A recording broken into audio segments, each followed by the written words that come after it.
Good morning friends. I am advocate Amit Kumar Gupta. अपने income tax के cases की सीरीज़ में आज जो मैं केस आप लोगों के सामने डिस्कस करूंगा उस केस का नाम है Dharmpal R Pandya versus deputy commissioner of income tax. ये केस 26 अप्रैल 2021 को डिसाइड किया गया और ये मैटर 435 ITR पेज नंबर 301 पे रिपोर्ट हुआ। ये मैटर मद्रास हाई कोर्ट ने डिसाइड किया। इस केस में सेक्शन 271 सबसेक्शन 1 क्लॉज सी की एक्सप्लेनेशन 3 के बारे में डिस्कशन हुई। सेक्शन 271 सबसेक्शन 1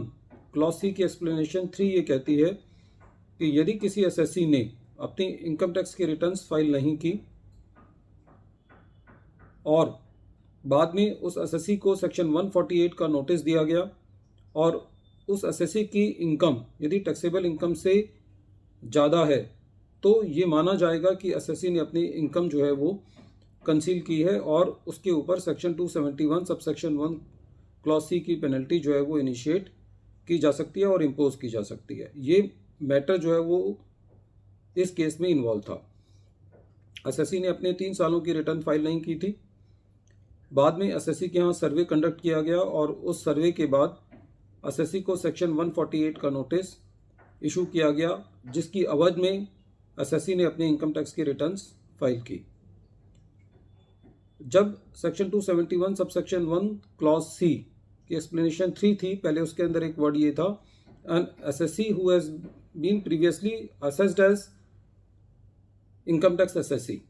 बाद में 1 अप्रैल 2003 के बाद इस वर्ड्स को डिलीट कर दिया गया कि जो एसएससी इनकम टैक्स में असेस्ड है। तो इस केस में एसएससी का ये कहना था कि जब मैंने इनकम टैक्स की रिटर्न ही फाइल नहीं करी तो मैं इनकम टैक्स का असेसी हो ही नहीं। और वो उस जो डिलीशन किया गया था वो उसका कहना ये था असेसी का कि मैं इसके अंदर जो है वो कवर होता हूँ। और क्योंकि इन वर्ड्स का डिलीशन 1 अप्रैल 2003 से किया गया है तो क्योंकि मेरे यहाँ जो मेरा पीरियड है वो उससे पहले का है और मैं उस टाइम इनकम टैक्स का असेसी ही नहीं था, तो इसलिए मेरे ऊपर ये पेनल्टी नहीं लगनी चाहिए। तो इस केस में यही जो है वो मैटर इन्वॉल्व था। लेकिन इस केस में मद्रास हाई कोर्ट ने ये डिसाइड किया कि एसएससी इन वर्ड्स का शेल्टर नहीं ले सकता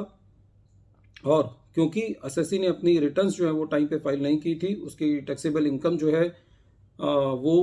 थी अपनी एग्जम्पशन लिमिट से ज़्यादा थी और एसएससी ने अपनी रिटर्न्स जो है वो सेक्शन 148 का नोटिस इशू करने के बाद फाइल की,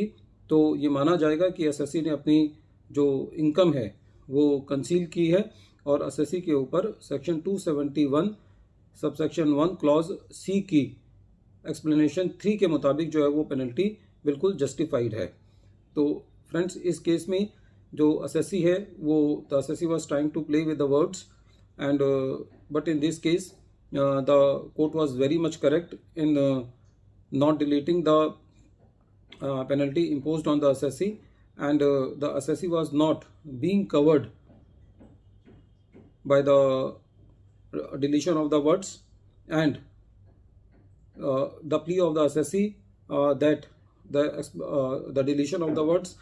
cannot take the effect from retrospective effect was not available to the assessee, and in this case clearly the assessee has filed the returns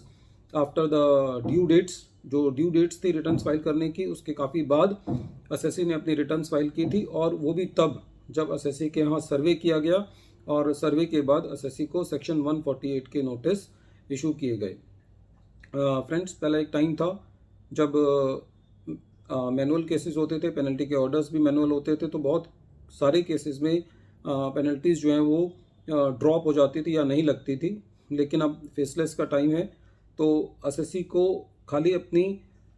जो टैक्स की लायबिलिटी है उसके अलावा पेनल्टी भी को भी बियर करना पड़ सकता है और उसके बाद अपने प्रोसिक्यूशन को भी। तो इसलिए ये हमारी प्राइमरी ड्यूटी होनी चाहिए कि हम अपनी रिटर्न्स को टाइम पे फाइल करें, क्योंकि यदि हम अपने रिटर्न्स को टाइम पे फाइल नहीं करते और बाद में सेक्शन 148 के नोटिस के बाद यदि हम अपने रिटर्न्स फाइल करते हैं तो उस केस में हमको, क्योंकि एक्ट के अंदर ये दिया हुआ है सेक्शन 271 सबसेक्शन 1 क्लॉज सी की एक्सप्लेनेशन 3 के अंदर कि ये मान लिया जाएगा कि एसएससी ने अपनी